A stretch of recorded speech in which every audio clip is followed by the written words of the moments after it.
Fala galera, um prazer tê-los aqui para mais uma videoaula do Professor Júbilo e hoje nesse processo pedagógico nós vamos ver um resuminho sobre a meiose. Ao contrário da mitose, a meiose ao acontecer não forma só duas células, forma 4 células filhas e ela é dividida em duas fases, a meiose 1 e a meiose 2.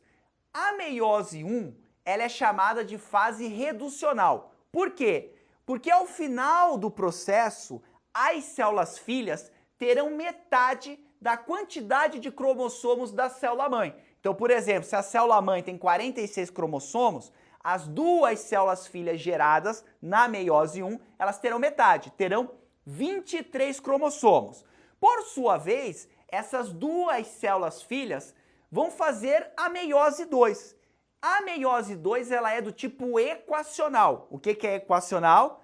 Vai manter o número de cromossomos igual. Então essas duas células que foram formadas na meiose 1 vão se dividir e vão formar cada uma duas células, aí vão ser 4 células no final, com a mesma quantidade de cromossomos. Então olha só, a primeira na meiose 1 tinha 46, formou duas com 23. Essas duas com 23, cada uma formou mais duas, também com 23. Essa é a meiose. Bora então começar com a meiose 1, que claro, vai ter a sua fase principal, a prófase, a primeira fase de todas, chamada de prófase 1. Na prófase 1, o que vai acontecer é que a carioteca, a membrana do núcleo, ela vai se fragmentar, os cromossomos vão se espiralizar, mas, nossa, aqui acontece um dos processos mais importantes de toda a biologia.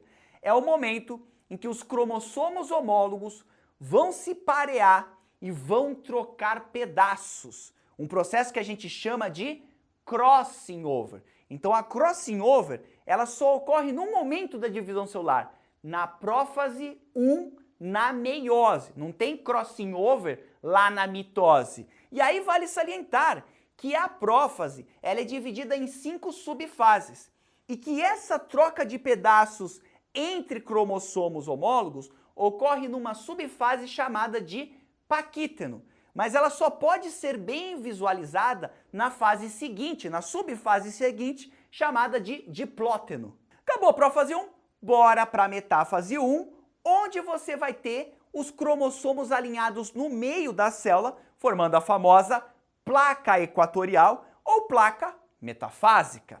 Mas ao contrário da metáfase, da mitose, onde um cromossomo fica embaixo do outro, na meiose 1, na metáfase 1, o que vai acontecer é que os cromossomos vão ficar um embaixo do outro, mas em pares, que são o quê? Os cromossomos homólogos.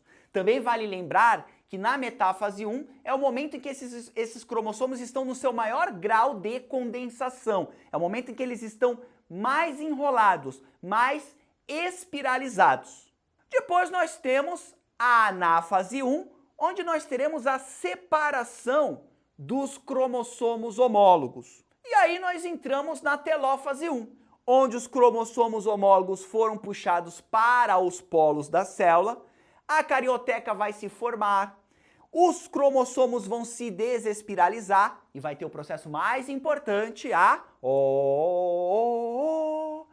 citocinese, ou seja, o estrangulamento do citoplasma, formando duas novas células. Mas como você sabe, essas duas novas células vão continuar a divisão e vão formar cada uma duas novas células filhas numa fase que a gente chama de meiose 2. A meiose 2 também vai ter as 4 fases da divisão celular: prófase 2, metáfase 2, anáfase 2 e telófase 2.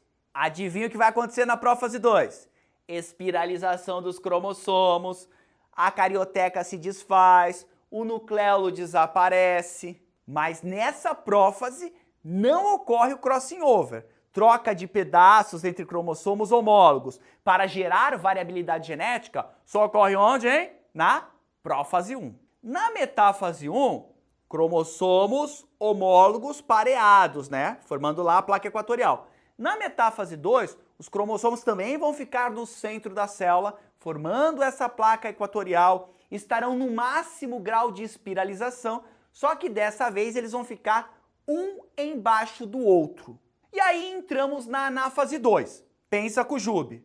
Se um cromossomo está embaixo do outro, duplicado, agora você não vai ter separação dos cromossomos homólogos. Você vai ter a separação das cromátides irmãs. E aí chegamos ao final da meiose 2, a fase de telófase 2. O que vai acontecer? De novo, o citoplasma da célula vai sofrer uma divisão que pode ser de fora para dentro, como ocorre nos animais, que a gente chama de citocinese centrípeta, ou pode ser de dentro para fora, que é a citocinese centrífuga, que ocorre nas células vegetais. Então aqui a carioteca vai se formar novamente, o cromossomo vai se desenrolar, vai voltar a ser a cromatina, e aí as células estão formadas. Então na meiose 2, duas células, por exemplo, nos seres humanos com 23 cromossomos,